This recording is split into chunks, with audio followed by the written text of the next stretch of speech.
被大家戏称为 VR 版《镜之边缘》的跑酷动作游戏《暴走街区 Stride》推出续作《暴走街区命运》，对比竞速沙盒玩法为主的前作，这一次 VR 玩家算是真正意义上的在有场景美术规划的城市大楼间，一边飞檐走壁，一边开枪射击，第一视角下像极了动作电影里的亡命奔袭。游戏目前是只有单人战役模式，12个关卡，初见大概在5到8小时的游戏时长，提前体验包安装容量有3GB 左右，在快乐商上以2086×2240的渲染分辨率运行，能够稳定72帧，而且这还是没有对快乐3进行专门的图形优化。即便如此，作为 VR 一体机游戏，画面表现也依然算得上可圈可点。游戏暂时呢是只有快车版本，预计明年才会上架 PC VR 或者 Pico， 相信后续也会增加更多的关卡。我也是有幸在发售前就提前体验了游戏的绝大部分的内容。应该说，92位游戏工作室已经在 VR 跑酷这个玩法上做到了极致，奔跑、跳跃和攀爬的操作结合天衣无缝，只要你足够熟练，可以无缝丝滑的在高空楼宇间穿梭。那接下来我就带大家感受一下游戏的玩法，顺便可以作为大家的游戏购买参考。顺便也欢迎观众朋友们加入我们的 VR 玩家交流社群，具体的入群方式可以扫描2维码，在群内时不时的还会有福利活动，非常期待大家的加入，一起畅聊 VR。VR 是虚拟的，但体验是真实的。大家好，欢迎来到本期的 VR 玩乐，我是老朋友翟老师。那首先我们要看一下这个暴走街区命运的跑酷玩法。很简单，其实跟暴走街区是一模一样的。起跳的话，就是你要做一个上板的动作的同时，按下你的 A 键。你一旦起跳之后，在墙边稍微侧一下身子，就可以形成这个蹬墙跑。移动的话，是需要你在现实生活中进行摆臂，摆臂的频率越高，你的移动速度越快。所以不是说看你摆臂的距离啊，是看你的频率。如果你的摆动前后距离很远，但是你的频率很低，也是跑得很慢的。游戏平台之间的跳跃，它那个距离有时候你看上去会感觉有点远，实际上你用力跳之后，它都是能够刚刚好够得到的，只是说在边缘部分，你不是整个身体都能跳过去，你是需要你用你的双手去抓住这个平台，再把自己给撑到上面这个地面上。游戏呢是存在这个2次连跳的，就是你撑一下地面或者刚接触地面的时候，你再按一次这个跳跃，它就会再跳高一点。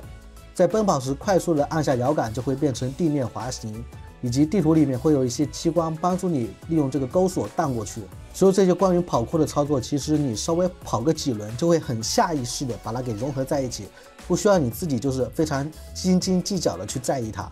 除了跑酷，游戏在很多时间里，其实你是在做攀爬的动作，因为你是在楼宇之间闪转腾挪嘛，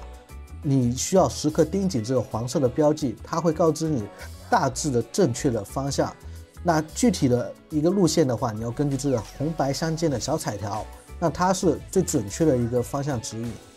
如果你不小心迷路了，最简单的方法就是像我这样，先去摸一下空调啊，还有这个平台边缘哪些是可以抓的，能抓的就说明你的路线是对的。知道了最核心的移动方式之后，我们要了解一下战斗部分，主要是以射击为主，在游戏里提供了霰弹枪、冲锋枪和手枪3种武器，你可以在游戏里收集一些建造材料，在游戏的这个关卡间隙呢，对它进行一个武器升级。你可以把3个武器分别安装在你的胸前及2个肩部。不同枪械的子弹颜色分为红色、蓝色和紫色，你可以在游戏里不停的去拾取。其实在游戏里面子弹的消耗还是蛮明显的，大家就是尽可能的保证自己的命中率，不要就说瞎开枪。包括你拾取物品之后，那个物品被你捏碎的那个动画效果也是跟 Bone Lab 如出一辙。但是这款游戏的射击手感完全没有学到 Bone Lab 的那种感觉，依然是延续了暴走街区第1部的那种塑料手感，枪在你手上呢显得轻飘飘的，没有什么实感。当然除了射击，你也可以进行近战啊，游戏里也会有小匕首啊、铁棍之类的东西，可以让你用来去击打敌人，尤其是在你子弹告急的时候。但同样的，它这个物理效果只是轻微的继承了 Bone Lab， 那你在普通的一些碰撞上感觉还不错，但当你真正打到敌人的时候，那个手感也是非常的一般的，这一点我觉得是整个游戏最大的一个缺点。所以你要想在暴走街区命运里面玩得开心，玩得有乐趣，关键还是在于你如何进行跑酷，在跑酷的同时再去结合射击进账的一些细节操作。比如你在游戏里按住右手柄的 B 键就可以启动这个慢动作模式。大家尽量就是在跑酷的过程中直接进行这个战斗，就不要停下来打乱自己节奏。你把这个跑酷和跟敌人这个互相射击的这个过程融贯一体，这样就会显得很顺畅。尤其是你自己玩着时不时的就会利用游戏里的一些场景构造，就来一个非常漂亮的一个演出，就像这种从天而降破窗而入的感觉，就非常棒。那为了保证整个游戏不会单纯的变成这种平台跳跃冒险的游戏，开发者还是增加了一些其他的一些小玩法在里面，比如说操控一个无人机。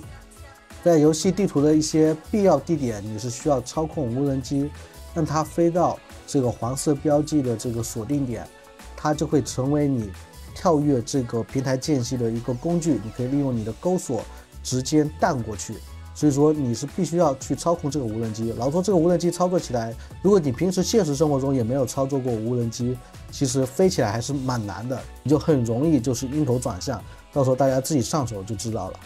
然后就是黑客解谜的部分，游戏里的解谜分为3种。第一种就是你要侵入门锁系统，会进入一个数字世界。那数字世界里面你要完成一定的任务，基本上是以跑酷关卡为主。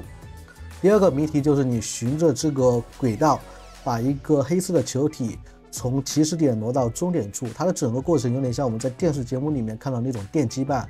就是那种电击棒你一不小心碰到了嘛，你就失败了。那第3个谜题就比较简单了，就是需要你拼成一个完整的立体方块。它基本上就只有2-3个拼图需要你拼，所以说难度算是比较低的。总的来说，《暴走街区命运》它这款游戏确实有独到项，就是它的这个整体跑酷的体感，你是在其他 VR 游戏里不可能得到的，这就是它最大的优势。所以如果你是既不恐高又没有 VR 运动症的朋友啊，我建议你还是可以来尝试一下这款游戏的。OK， 那本期视频就到这里。我们是不等待 VR 成熟，是陪着 VR 成熟。Loading VR 走圈。如果你也是对 VR 相关感兴趣，欢迎关注我的频道，点赞、投币、转发3连。那我们下期视频再见。